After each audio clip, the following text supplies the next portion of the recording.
Hello, and thank you for joining us. This is No Soundbites Allowed, and I am your host, Michael Voss, Dragon of the Southern Tier. I'm happy to be here with you today, May 31st of 2022. It is Tuesday.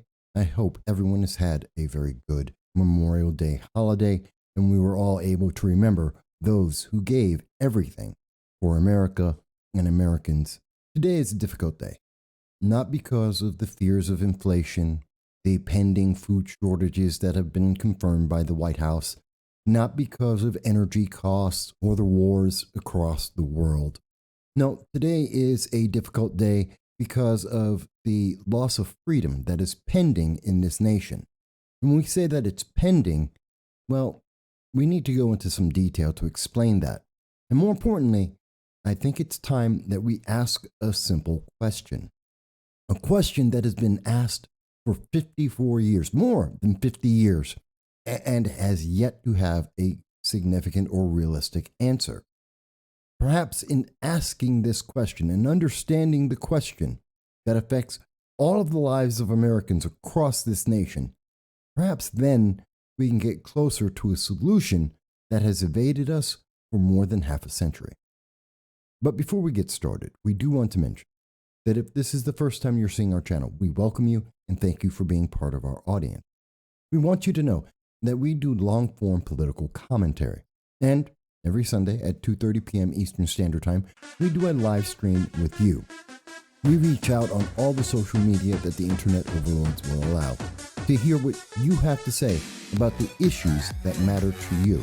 And this is open to everyone in the world to hear your voice because we believe in the First Amendment. We believe in your right to free speech, even when your government may disagree, even when the internet overlords dislike it. We want to hear what you have to say. And every Sunday at 2:30 p.m. Eastern Standard Time, that's exactly what we do, taking your chats, your tweets, and your phone calls. We hope to see you this Sunday as well. With that said, we have a question. Should we be saying, do something? Is that really the question that we have whenever we hear about incidents involving firearms, when we hear about mass shootings or school shootings? The first thing that we hear across this nation is do something. We've been saying that for a long time. In fact, we've been saying that longer than I have been alive. As an example, I go to the ATF, and we can see the Gun Control Act of 1968, the year that I was born, which was passed in part because of the assassinations of Dr. Martin Luther King, of Malcolm X, of course, John F. Kennedy. It was a difficult year. Many shocks to America. But it wasn't the first time that America had reacted emotionally to the question of how can we make everyone safe? How can we deal with these horrendous acts, these acts of terror and demonic, insane, crazed individuals? In fact, in 1934, we passed the National Firearms Act because of the acts of gangsters and the bloody Valentine's Day massacre. And since that time, in 1986, in 1993, in 2008, in 2013, in 2018, there have been many, many laws. In fact, over 22,000 laws to restrict gun ownership and the types of gun that can be owned, the number of magazines, the cosmetics of a firearm. We've gone through many, many things to try and stop gun violence because we ask the question, do something. And we ask that question often. But is that the right question? Today, we want to look into that. This is an important issue, and it's been something that we've been speaking about for, 15 years. In particular, you probably noticed our coverage starting in 2012 when we were talking about the New York SAFE Act. From there, being applied across the country, how would it affect other Americans? Would it, in fact, be something that would make people safer? Would it be something, if politicians did something in 2012, if they passed the New York SAFE Act, would you be safe? That's a very interesting question. Today, in 2022, a decade later, we know the answer. No. They did something, and it did not make you safe. Some would say, well, that's just not fair. That was only in New York, except the New York SAFE Act, either in part or in whole, has been copied in many states across this nation. That didn't stop mass shooting. That didn't stop school shootings. It didn't stop anything. And we have seen that since that time, gun violence has gone up. I don't need to show you the charts again. We've done that every year for over a decade. You know that the gun violence has gone up. You know that crime has gone up. But why? Why have we seen it either consistently stay the same or increase? Because we've asked the same question. Even as the news media tell us how this is a escalating issue, that this is something that is affecting everyone more than it has ever affected us before. Or at least that's the emotion they want us to have. In fact, that's not quite true. Although violence is up, crime is increasing, especially over the last 2.5 years. But overall, mass shootings, school shootings, they're about average. They haven't really changed in the last 40 years. One year may be a little higher, one year may be a little lower. So that's not really it. But yet, we keep asking the question, do something. That's our question to all of our politicians, whether they be Democrats or Republicans, libertarians or conservatives, progressives or the Green Party. It doesn't really matter. In America, the question has consistently been, do something. And what they have generally done is subvert the Second Amendment. They have weakened it. They have restricted it. They have denied that to us. And this is something that has gone back for many, many years. But just as a highlight on this, well, we can go back to the 2016 presidential election, where we saw that this was one of the big issues. The Second Amendment, restrictions on your ability to own a firearm to be able to defend yourself. And we saw that again when we were doing a speech on July of 2016, along with many elected figures and candidates talking about this national issue on the local level, on the state level. And we had our speech about that. The question that Americans are asking over and over again, repeatedly, do something. That's the question. It's not even really a question, is it? But yet, that is what we are asking for. We are asking our politicians to do something. We've seen red flag laws since 1999 in Connecticut and going through to 18 other states and Washington, D.C. The New York SAFE Act, magazine bans, gun bans, types of models, modification on the models. Now we have ghost gun bans, and even more is coming down the road. We have heard various politicians, as they have said, well, we're going to restrict everything, including your ability to passively defend yourself. That's right, talking about body armor and bulletproof vests. That's now off the table. We've heard so much about so many of these ideas, and yet, over and over again, we have seen the violence stay the same or increase overall, year after year for decades. And people say, well, why is that? Government has promised you will be safe. They have told us over and over again, predominantly from the far left and Democrats and progressives, they have said to us, you will be safe if you just pass one more law. If you just give up a little bit of your freedom. If we weaken the Second Amendment just a little bit more. If we make it harder for just a few more people. What has been the reaction by the public? Most recently, as we can see, as reported by the Washington Examiner on August 31st of 2020, during the George Floyd riots, as we saw the Capitol Hill Autonomous Zone, the autonomous zones attempted in Atlanta, in Indianapolis, Austin, Brooklyn, New York, and across the country, as we saw individuals riot, burning down cities like Minneapolis, causing $2 billion of damage, when we saw businesses end and we saw dozens of people killed. What was the reaction of the public? They bought guns. In fact, looking at, as we can see here from the Washington Examiner, there were more than 5 million new gun owners. In fact, the number was even higher than that. But most importantly, the new gun owners, 58% of those gun owners were black individuals and women. That was the reaction of millions of Americans. In that moment of shock, of emotional turmoil, we ask, can't you do something? And the politicians have taken those moments to say, of course we can. We will restrict the Second Amendment. We will add to the 22,000 gun laws at the local, state, and federal level across America. And they say this at the same time that they say, no, don't worry. We wouldn't take away your right to freedom. We wouldn't take away your right to be able to protect yourself in your home or anywhere you may go. We won't deny you a Second Amendment right, except they will, and they have. Lie that has been said to us over and over again, as we highlighted back on July 21st of 2021, when Joe Biden reversed his position. It was 2019, Politico, PolitiFact. They came out and said, Joe Biden guaranteed he will not ban guns. He will not take away Americans' rights to have a Second Amendment.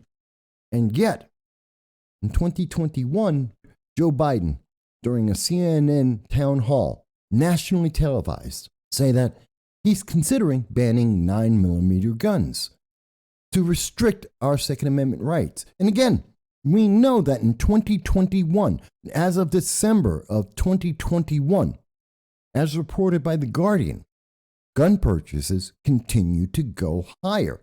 Even as Joe Biden said he had the solution, even after the 32 executive orders of the Obama administration, on top of red flag laws, on top of New York SAFE Act, on top of magazine bans and gun bans, even when they were unconstitutional. On top of all of these things, we saw that Americans looked at what was being done, the growing, the insane number of gun laws that were being passed, and they said, well, we have to do what the government cannot, because the government can't be everywhere at all times. That's just a fact. And we know that they can't. Even as we hear many of the same politicians, the very same individuals of the far left have come out and said, well, we need to defund the police or reimagine the police or reallocate funding for the police, which at every single example in 22 cities across the nation, in states across this nation, we have seen that the result of that has been a lower number of police, a lower number of recruits for the future, and more crime. And Americans decided that they wanted to go out and protect themselves. And according to Professor Matt Miller at Northeastern University, as he published in the Annals of Internal Medicine, that between January 2019 and April of 2021, 7.5 million people, 2.9% of Americans went out and bought a gun for the first time. Now, that's a huge number, but it's about 20%. That's new gun sales. 20%. And more importantly, the number of guns that these new gun owners bought were somewhere between 13.8 to 16.6 million firearms. 55% of the new gun owners were white, but almost 21% were black, and 20% were Hispanic, individuals that have some of the greatest desire for that safety, because the promise wasn't coming true. It wasn't real. Over and over and over again, we saw the same thing. We asked for our politicians to do something, and they did. And what they did was inefficient. It was ineffective. It wasn't meant to be effective. We asked the wrong question, and we got the wrong solution. We didn't get lower crime. We didn't get lower firearm crimes. We didn't get anything that would make us safer. And we have to admit that. We have to look at that and recognize it for what it is. We are no safer today than we were in 1968 when I was born. We are no safer today than we were in 2020 as riots burned down cities and killed innocent individuals. We're no safer than 2 weeks ago, 3 weeks ago, since the beginning of the year, before the New York subway attack by a black supremacist, before the Buffalo shooting by a white supremacist, before the Texas shooting by a Hispanic deranged criminal. This isn't about white supremacy. This isn't about free speech and hate speech. This isn't about illegal aliens or poverty. In fact, it's probably the most important thing is we're asking the wrong question over and over and getting the wrong solution. The answer we have been getting is that politicians have been taking the opportunity to do something, to reduce your ability to protect yourself and your home. We know that because just taking a look, we can think of January 27th of this year, 2022, San Jose and New York State decided that they wanted to take the bill H.R. 127, which we have covered, from Representative Sheila Jackson Lee, a bill that required Americans to come out and to have significant restrictions placed on their lives. That if you wanted to exercise your Second Amendment rights that are not given by the government, they are given by birth, the right to defend yourself with a firearm. It's not for hunting, it's not for sporting, it is your birthright. And New York State, as well as San Jose, decided that they would try to restrict this, to stop you from being able to exercise this right, to impose financial restrictions, to put in time restrictions, to put in a legislation that would give the government more and more power to decide whether you can or cannot be licensed for this or that firearm, to deny you your ability to be able to protect yourself because the government cannot be everywhere at all times. I want to show you, this is Bill A7771, which was put out this year from the Democrats in the New York State legislature, the single party rule of New York. And what does it say? That this bill relates to establishing additional requirements to purchase a firearm.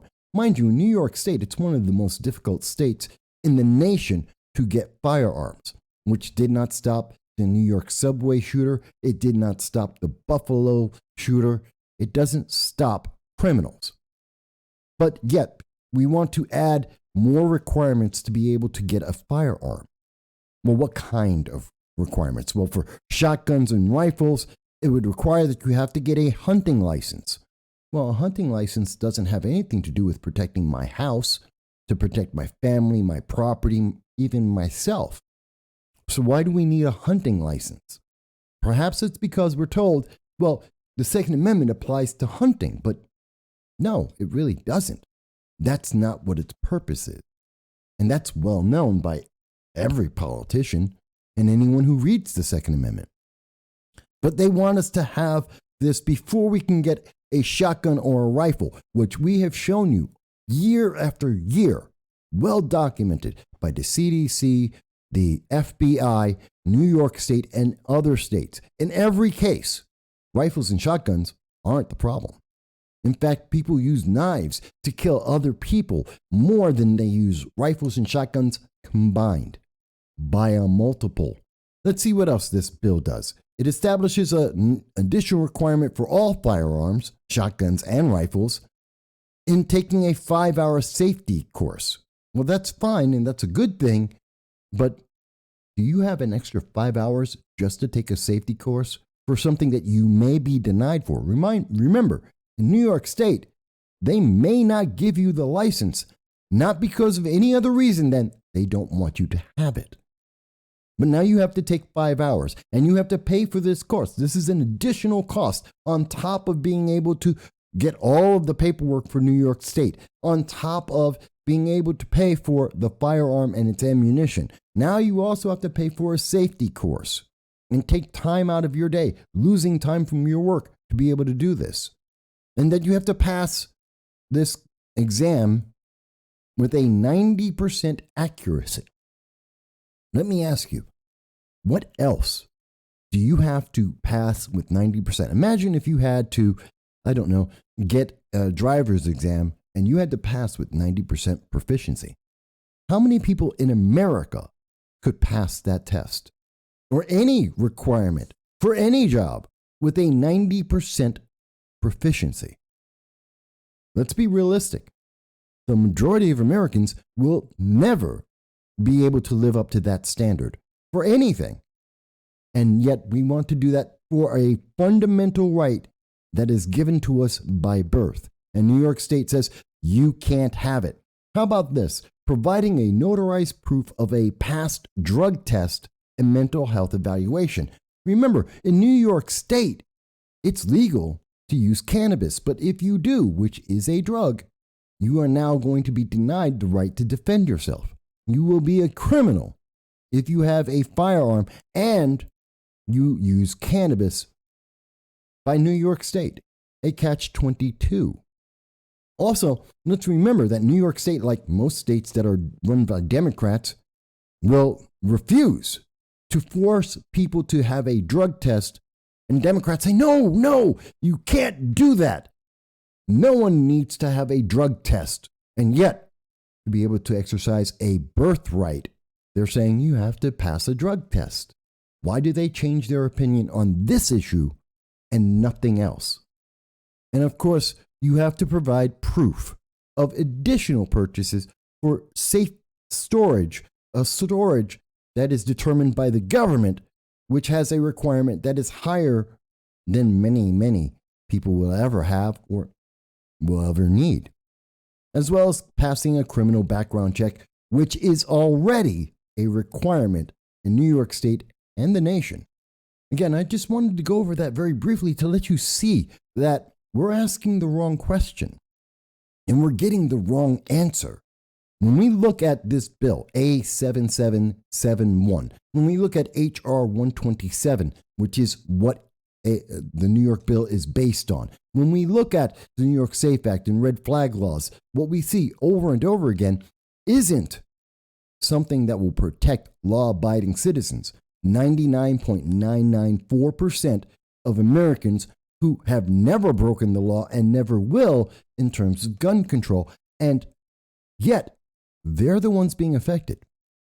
And let me make this clear. When we look at this bill, A7771, what stops them here?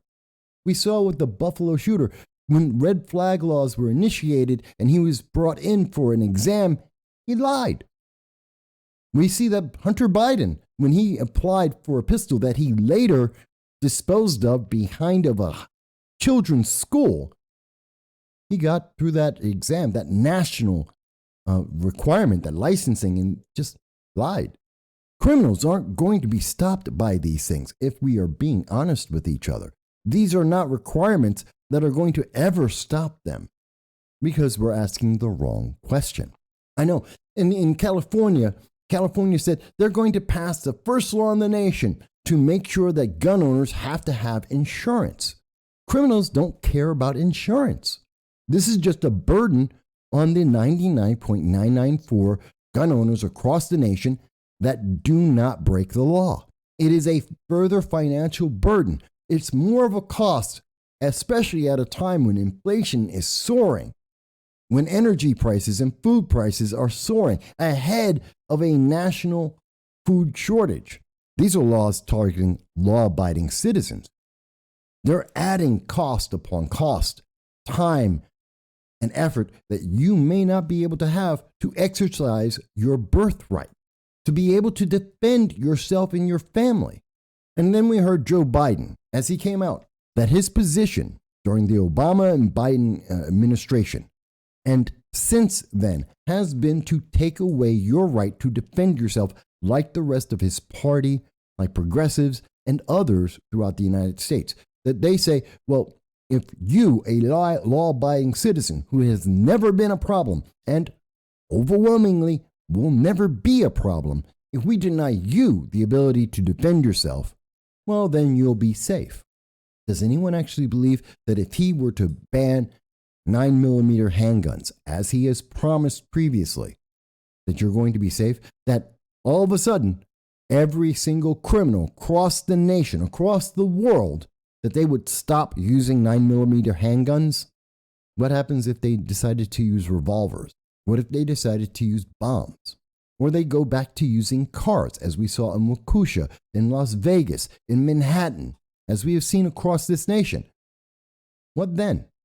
Joe Biden has been saying this all year long, and he has said that ghost guns, remember, it was in April, not that long ago, that he said ghost guns, unregulated, untraceable weapons made from kits. This was the problem. That was before white supremacy is the problem. Before we heard from appointed Governor Kathy Hochul and others across the state that said, well, it's hate speech that is the problem. The problem changes every single time. We hear a new answer on what the problem is. It's speech, it's access, it's the type of gun, the way it looks. Over and over again, these are the questions that are being given to us to answer the question of do something. And they are. But they're not doing anything effective. They're not doing anything efficient. They're not doing anything to address gun violence. They're addressing your control. Not even gun control. It's your control. It's your safety.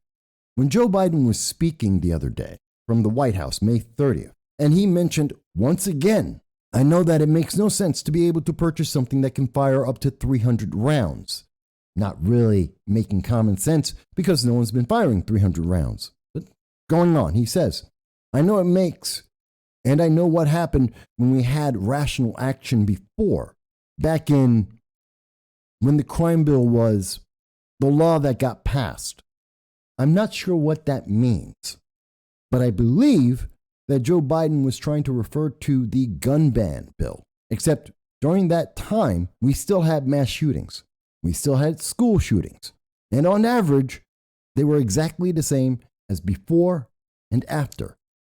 In fact, all of the bans that he could possibly be speaking about, all of the restrictions of gun control failed for 4 decades, for more than 4 decades.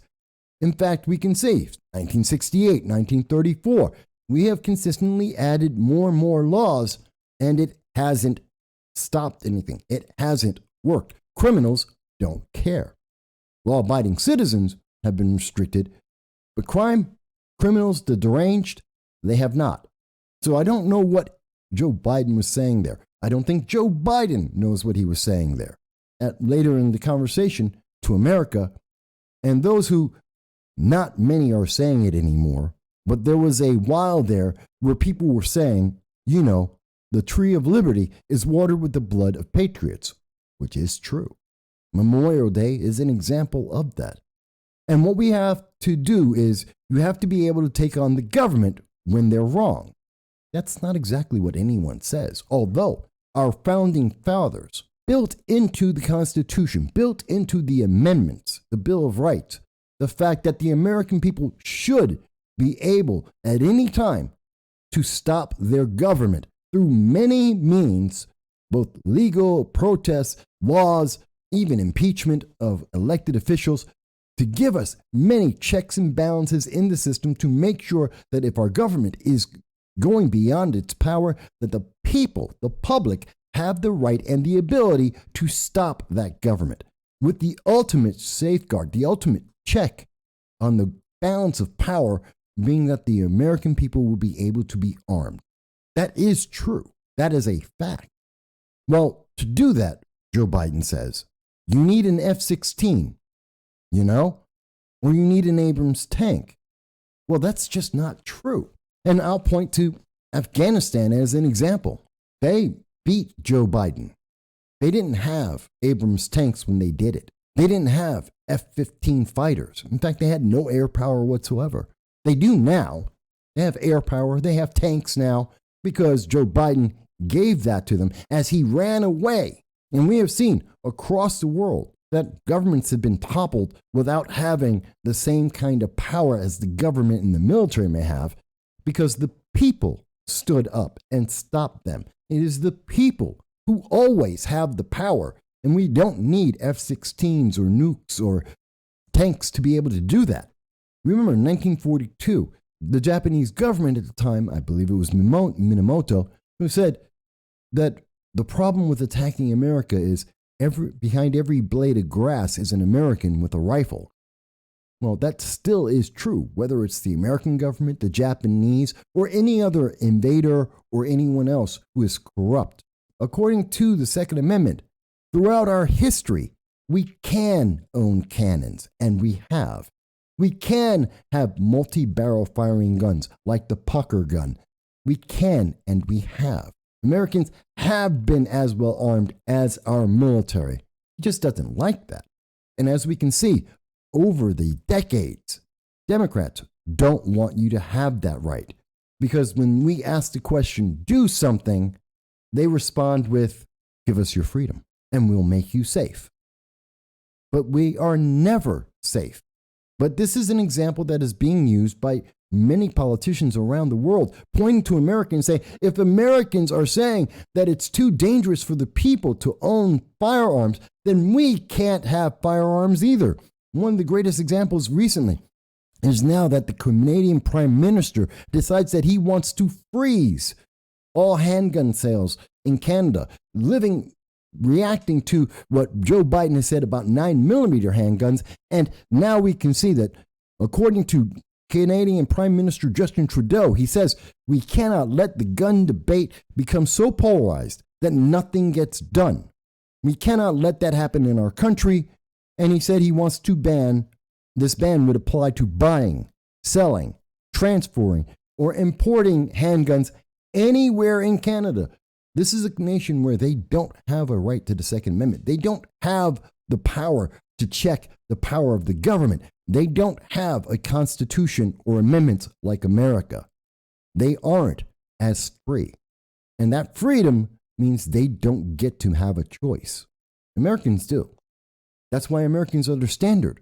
But if America says Americans can't have the freedoms they are guaranteed by birth, well, then what other nation will allow people to even get close to that?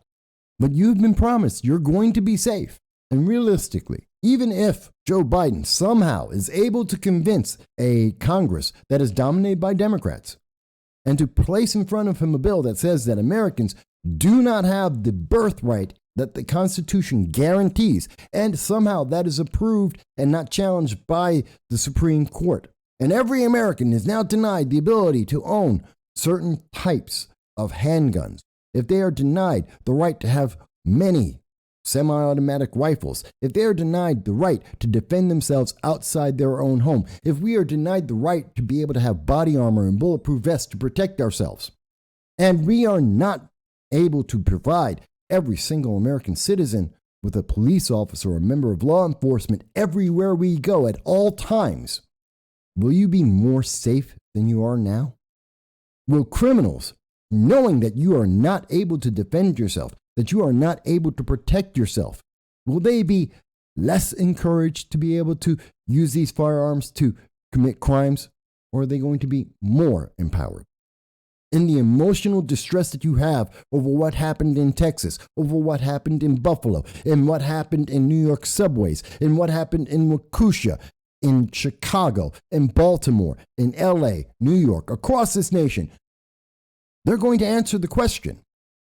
And if it's going by the progressive ideology that we see dominant in the Biden-Harris administration and has been growing for decades in this nation, you're going to have less firearms. And will you be safe? Did it work in the past? If we are honest, there is only one answer to that question. And the answer is no, because we've asked the wrong question. And our media is focused on the wrong question. And our politicians are counting on that we ask the wrong question. Because the question is not, it has never been, do something. The question has always been, can you do the right thing? Can you get to the core problem? The core problem of mass shootings, of school shootings, is why would anyone decide to attack innocent civilians? What brings them to that point where they say innocent people must die? That is the core question. And we have never addressed that because no gun ban, no restriction on types of firearms or types of bullets or the number of bullets, no matter how many, and no matter the insurance plan, no matter the cost to get a license or the type of license, criminals don't care about any of that. The deranged don't care about any of that. That doesn't apply to why they commit the heinous acts that they do. The core question isn't do something. When we look at gun violence, whether it be by gangs or across the nation, we can ask this question whether they use cars or knives or baseball bats or their bare hands. What stops the violence? What stops a gang, a mob? What stops a criminal who is trying to rob a mother with her child standing next to her? What makes a crazed individual push someone in front of a subway car or in front of a car?